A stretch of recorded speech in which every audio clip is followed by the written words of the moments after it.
बाकी सब कहाँ है? यही है जो है, यही है बस।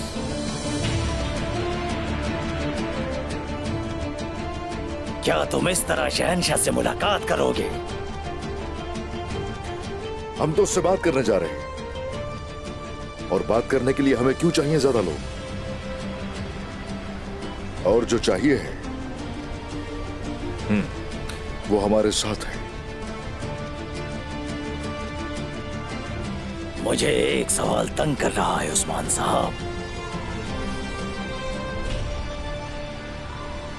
आपको इतना यकीन कैसे है कि शहंशाह आपको कत्ल नहीं करेगा बल्कि भरोसा करेगा?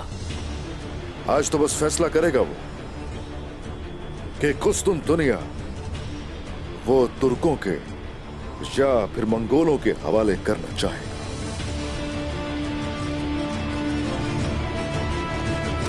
या! या! या!